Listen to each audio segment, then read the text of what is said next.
Yavapai Broadcasting and the City of Cottonwood proudly present Inside Cottonwood, an inside look at the decisions and issues of the City of Cottonwood.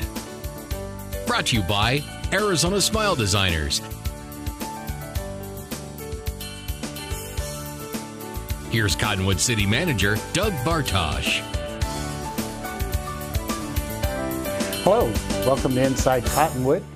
I'm your host and City Manager Doug Bartosh, and I'm here today with Barbara Uren, who's the Superintendent of the Cottonwood Oak Creek School District, and we're just going to get an update on what's happening with all our, I guess, what are they called now? Middle schools, elementary schools? We have a lot of them. Well, thank you for the invitation to be here, Doug. Well, why don't you run down, just for people who don't know anything about Cottonwood Oak Creek, what schools you do operate right now? Oh, we'd be happy to.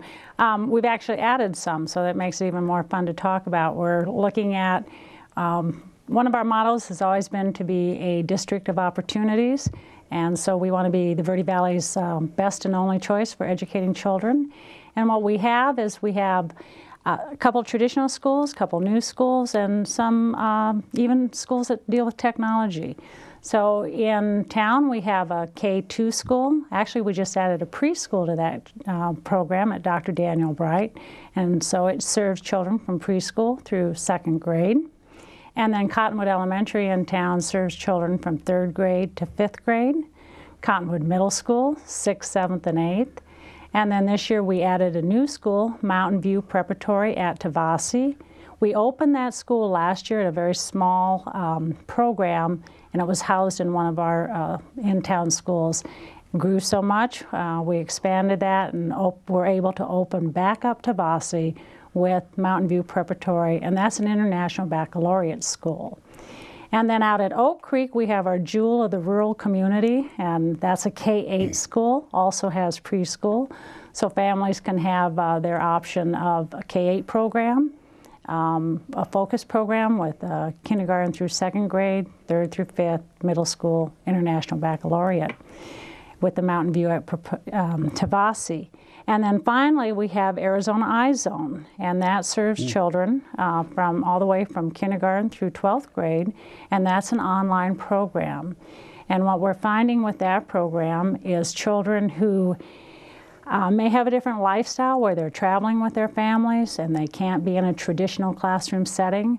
They're taking their coursework through Arizona iZone, or maybe they're catching up on a class that they missed out on, or maybe they want to accelerate and get ready and get some classes behind them before they go on to the high school. And so they're taking classes through the Arizona iZone. So let me ask you this, and because I was probably never, really that great of a student, and so I really wasn't aware of what a preparatory school is. Explain what that is. Well, the International Baccalaureate, which is the Mountain View Preparatory School, that is based upon a program that is actually started in Switzerland, and it was really designed for children who were traveling with their families throughout the world and trying to provide consistency for those children with their curriculum from one country to another country as their families moved. And within that program, families wanted their children to have a succinct program that would prepare them for college, university, and that kind of future for them. So the International Baccalaureate program is set up in a sense where it becomes more and more rigorous as the child goes on, and by the time they are in the diploma program, which is for junior and seniors in high school, is quite a rigorous program, and those children are most definitely bound for a university level in their college education. Okay.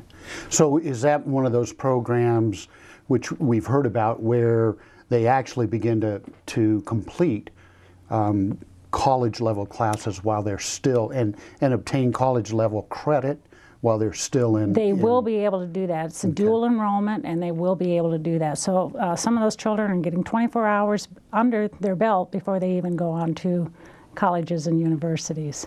And is that kind of a new offering for the Cottonwood Verde Valley area? You know, Mingus Union High School has been doing that for quite a while now, Okay. and they've increased that themselves at Mingus Union High School. So they're doing a lot more of that with Yavapai College as well. Okay. And then the other one that really kind of caught my interest was the online school. What did you call that? The Arizona iZone. Arizona iZone. Now,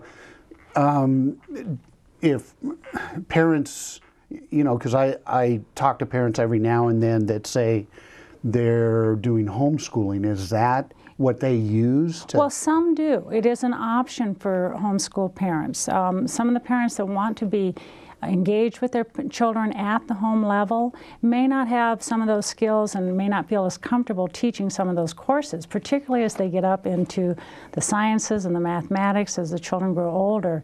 And that is absolutely an option for them to take advantage of. We do that in collaboration with Mesa Unified School District. So all the courses are they're all accepted by colleges and universities, so you have to have an accredited school that you're working with. And Mesa Unified School District has been offering online courses for many, many years. So we joined with them in a collaborative effort to provide another options for our families in our community. And that does seem, to a large extent, where education is going.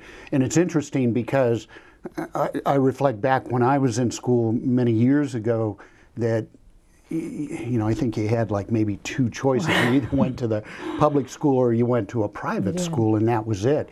It sounds like today you really have a menu of options that you can take advantage of. That's really a good point. And one of the things that Cottonwood Oak Creek School District has tried to do in the past few years is to become more responsive to the community and to the community's needs. And the world's changing. And families need options for their educating their children.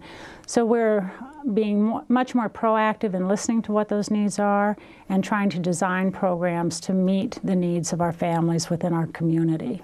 Yeah, because certainly it seemed like, I know, and I haven't had kids in school for a while, but I certainly had one son who really, I don't think fit the normal mold. He was an artist, and that's what he wanted to do. And so he struggled with some of the other more traditional kind of requirements. And it seems like we eventually put him in a kind of an art-focused school. But it seems like being able to offer those wide variety of options is really best for the student too. And those are things that we want to know from the community. I send out what's called a Friday Fast Facts to our community, to anyone who would like to be a part of that Friday Fast Facts. Our staff gets it, and community members get that from me. Might not always be on the Friday, because sometimes I'm working on that Friday, but people can certainly give us a call, and I'll put them on that email list and send that out.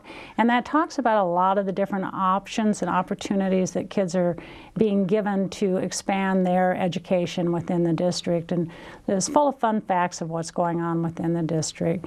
But what you say is absolutely true. Families need options, and not all children fit a traditional model. Fortunately, I can say that the schools that we do have that are traditional schools, they are doing an outstanding job. We have a very diverse population, which is wonderful, because this is the world that our children will be working in. And we're looking at how we provide that education so that these kids will be prepared for high school, and that they will be prepared for jobs that you and I don't even know about currently. So we've got some exciting things happening, and anxious to share those with our community. You know, and just real quick, and we'll take a break, I'm actually on the recipient list for the Fast Facts, and it is really worthwhile in terms of knowing what's going on at the Cottonwood Oak Creek School District. So if you're interested, you've seen Barb's number on the screen, you know, give them a call and get on that list, because if you want to know what's going on, that's a good source of information. Great. So let's take our first break, and then we'll come back and find out a little more about what's going on in education in Cottonwood. Thank you.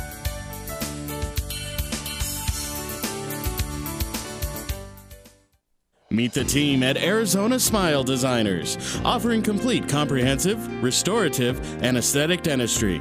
Dr. Vergara and Dr. Lord specialize in dental health, implants, and cosmetic dental procedures. Expert staff and state-of-the-art equipment bring forth the most from your smile. Dr. Ripplinger conveniently comes to Arizona Smile Designers for oral surgery and complicated procedures. Visit Arizona Smile Designers at 350 South Willard in Cottonwood. Insurance and new patients are welcome. Call 634-8610. Thousands of fires across the United States are caused by careless people. Hi, I'm Fire Marshal Rick Contreras with the Cottonwood Fire Department. The major threat of human-caused fires are from burning debris that get out of control or improperly extinguished or unattended campfires. Remember that fireworks have no place on our wild lands. Become part of the solution. Learn more about proper fire safety by contacting the local fire department.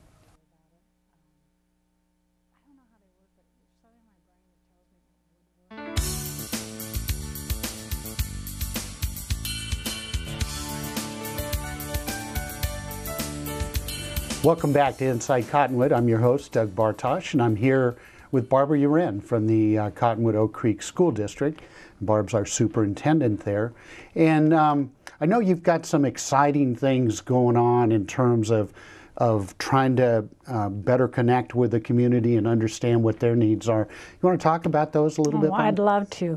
Last year we really started trying to reach out to our community and find out what the perceptions are of the district, how we can better serve the community and collaborate with the community. We did a number of surveys last spring. We did focus groups with community members and got in depth to what those perceptions were, how we needed to change, and how we needed to involve our business community, our retired community members, and even our staff, better communication with our staff. So we really tried to be responsive to this and proactive of changing some of those things and rebranding the district almost to become that school district that this community absolutely aligns with and takes such pride in, because we are so proud of the work that our teachers are doing. We have outstanding teachers. So this year we started a business advisory group, and we had our very first meeting. We had a pretty nice turnout with a mixture of people from within the community, from the hospital, from private business, from the city. Great response, and we talked about a couple of different areas that we want to focus on, and that's possibly starting a foundation for the school district and also starting a business loyalty program with the school district and our businesses, so that we're also, it's a two-way street. For a strong community, you have to have a strong school system.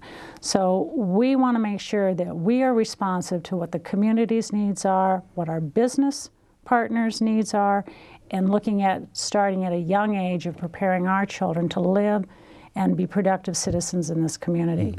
So our business advisory will be meeting regularly, and we have a chairperson. Mark Tufty was kind enough to take a temporary chair position there to help us with that committee and give us some goals and focus that we'll move forward with. The other committee that we're starting, again with community members and some of our staff members, is a communications advisory committee. Communication, as you know, is always a challenge, no matter what, whether it's in our own families or a bigger organization. So it's something that we always have to keep on top of and find more ways to get the message out of great things that we're doing, and also where we need to improve. We are one that always knows that we'll never be there, so we continue to take those steps to improve ourselves. So that committee will be starting in October, and we'll move forward with that. And then lastly on that, we have our business director, David Snyder. He has created a number of short classes that we can take out to community members, organizations, faith-based organizations. And it's Budget 101, and then we have a Budget 102 that talks about overrides and bonding, what that looks like, what that's all about. Budget 101 takes care of the basic ideas of how do school budgets work. If you want to get some complexity going yourself, look at how a school budget is operated. And then he has a course on the tax donation project, which is you can give your tax dollars, and that's a tax credit program, and that's taken right off your taxes. So dollar for dollar, you can keep those dollars to local areas where you want to put those dollars, and you get that taken right back from your taxes. So it's good for you and it's good for the community. Absolutely, one of the best places to donate. It is. I try and do it every year, yes, because it does take it right off the top of your tax bill, and so it's great. It does. I'm doing courses on some of the initiatives that we have from the state. The state passed a number of laws last year that school districts are responsible to implement. One of those is called the Common Core. That changes the way our curriculum is and how we instruct students. It is designed to have students career ready and college ready. So a lot of work's being done on that. We also do a class called Move On When Reading. State has a new initiative that if children are not reading at a proficiency level, and that's criteria set by the state, then they may not move on to the next grade level. So we're doing a lot of work on revamping and looking at our current program and seeing if it is adequate to make sure that our children can move on after third grade. And then lastly, a short course on teacher evaluation and principal evaluation. That has changed as well and has new requirements. So each of these classes that Mr. Snyder has and that I have are short, about 30 minutes, and interactive. So we like to make it fun for you to learn. And we're anxious to get out, and all you have to do is give us a call, and we'll come out and give that presentation to anyone who asks. You know, and I definitely feel the challenge of trying to communicate. I mean, it like you said, it is so important.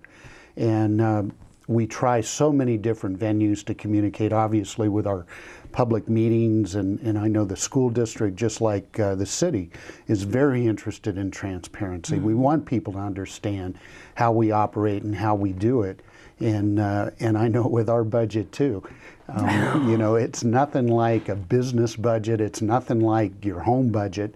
There's just so many different accounts and so many sources of income that it really is confusing to somebody who's, well, even me, who's involved in it. Absolutely. It's confusing. So I like the idea. I may actually steal that idea from you. Oh, that's great. That's what it's all about. Budget education program. So what is it that you're trying to accomplish? I mean, what's the ultimate goal of these groups you're putting together and the education that you're putting out there? The ultimate goal is, number one, of course, student achievement.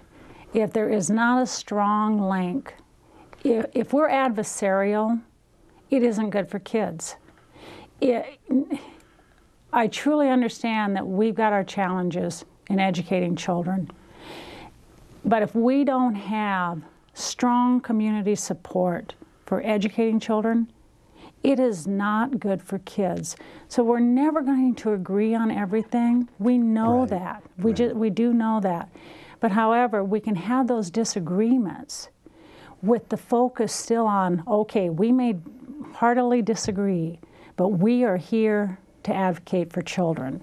And so if we can build, and I think we have that's one of the things that all of us love about living where we live, because our community supports each other. And that's always been evident in everything we've done.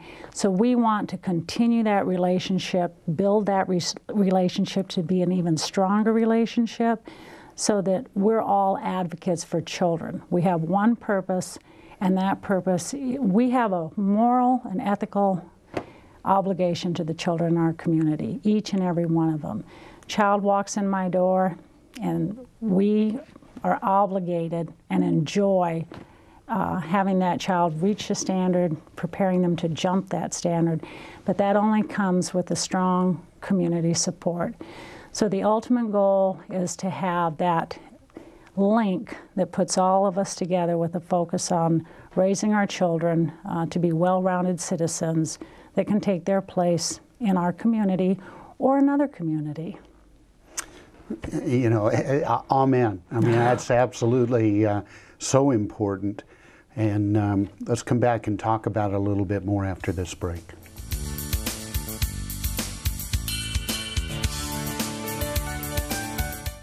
Meet the team at Arizona Smile Designers, offering complete comprehensive, restorative, and aesthetic dentistry. Dr. Vergara and Dr. Lord specialize in dental health, implants, and cosmetic dental procedures. Expert staff and state-of-the-art equipment bring forth the most from your smile. Dr. Ripplinger conveniently comes to Arizona Smile Designers for oral surgery and complicated procedures. Visit Arizona Smile Designers at 350 South Willard in Cottonwood. Insurance and new patients are welcome. Call 634-8610. Thousands of fires across the United States are caused by careless people. Hi, I'm Fire Marshal Rick Contreras with the Cottonwood Fire Department. The major threat of human-caused fires are from burning debris that get out of control or improperly extinguished or unattended campfires. Remember that fireworks have no place on our wild lands. Become part of the solution. Learn more about proper fire safety by contacting the local fire department.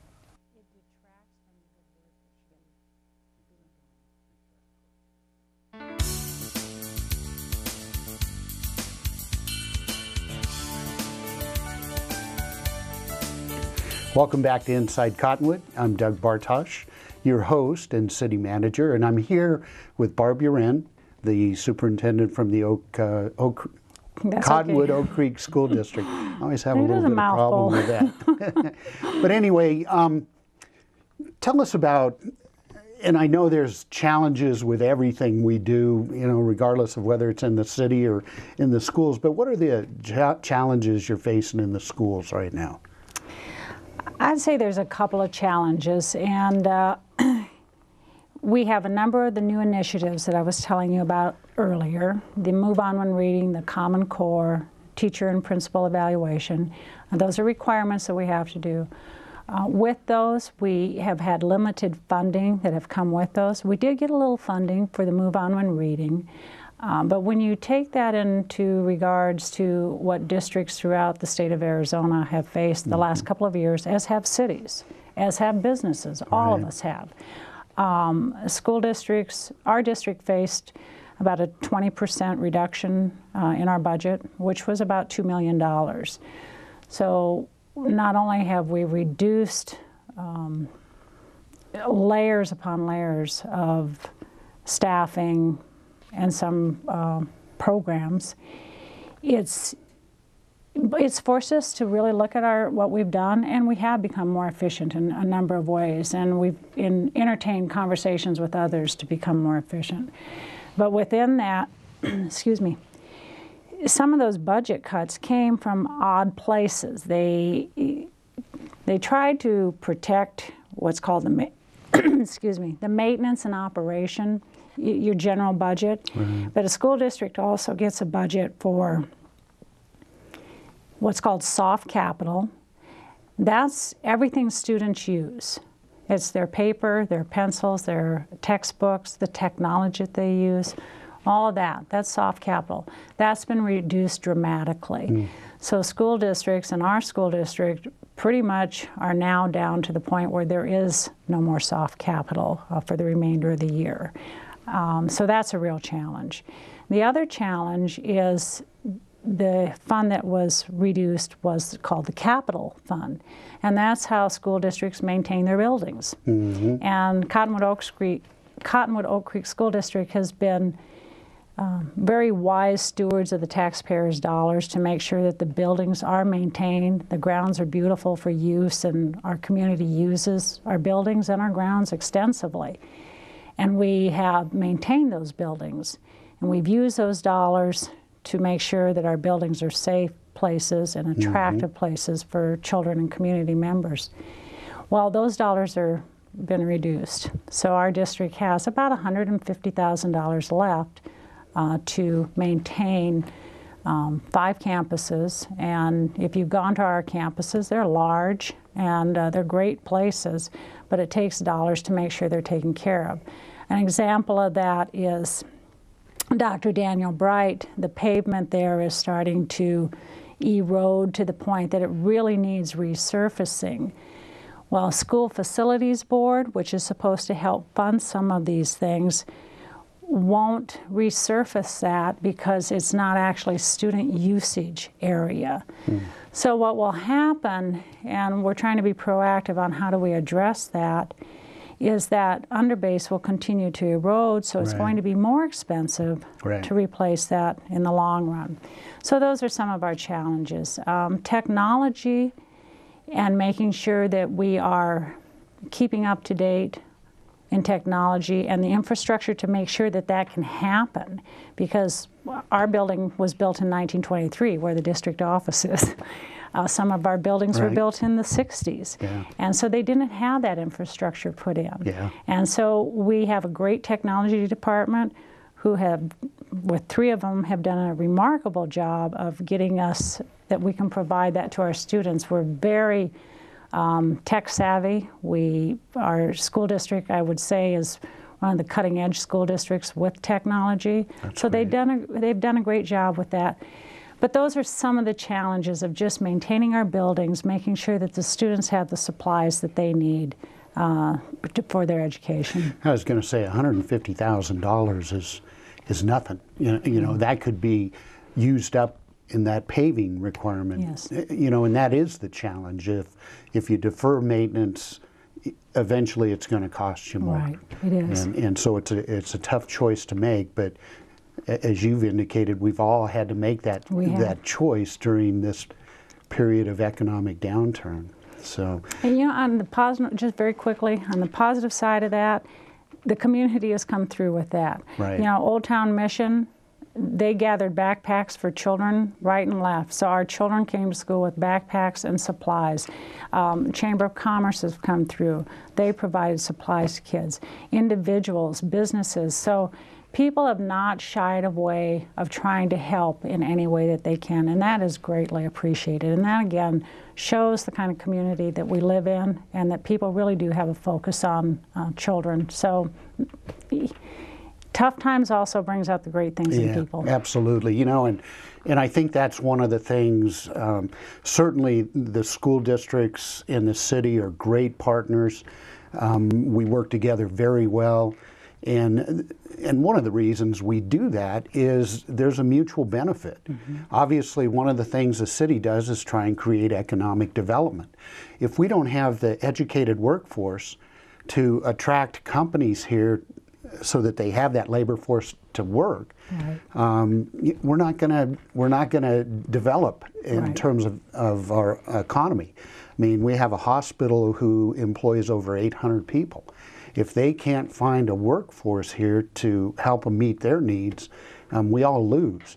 And so it is so critical that people recognize that really the health of our community depends so much on an educated, you know, citizenry. What's that word? Citizenry. That's it.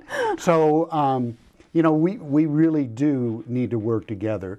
So, recognizing that and kind of putting that message out to the community, what can the community do to help you, Barb, and the rest of the school districts succeed in what your mission is? Remembering that we're all here for kids, and that even though we may not always agree, let's find a way to support our kids, and we do have that. It's also being aware of what's happening at the schools. Don't be afraid to call. We encourage you. We give tours of our schools. If you want to see one of the schools and great things are happening, give a call so that you in turn can turn around and say, you know, great things are happening, and we're here to support our teachers, we're here to support our children, and we're here to advocate for kids. That's what it takes, being aware. And again, we're more than happy to come out and share what we're doing and face the tough questions and find solutions. So it's that communication and making sure we have a two-way street. But pick up the phone, give us a call, come down, sit with us. We'll have a cup of coffee with you. We'll open the books. We'll show you what we've got. We'll take you on a tour and introduce you to students and teachers. And if you want to come and tutor kids, we'll let you come in and help us tutor kids and teach a science class. We've got scientists in our area that come in and they teach science to our kids and That's great. Do some great things. We have just a lot of fun things where you can get involved, and would encourage you. We'll send out programs. We had thriller dancers last night at Verde Valley Fair. Really? They'll come and do a thriller dance for you, get you all jazzed up. Great things are happening. Still one of my favorite songs. You know, and I think that's really important, because so often in the media you hear about things that kids do that are bad. Oh, they're doing great and certainly things. 30 years of policing, you know, you tend to get sometimes a negative view of our youth. All you got to do is go to the schools and meet some of the kids and see what they're doing, and it'll just change your whole perspective. I mean, there are so many good kids out there doing good things, and that's who we really need to focus on and encourage them and make sure that they're for us when our community needs them. So thanks for all you do, and thanks to all your teachers as well, Barb. I think you guys do a fantastic job. Well, I greatly appreciate the opportunity to share the good things that are going on, and appreciate your invitation to be here. Thank you. Anytime we'll have you back. Thanks for joining us on Inside Cottonwood, and come back and join us again.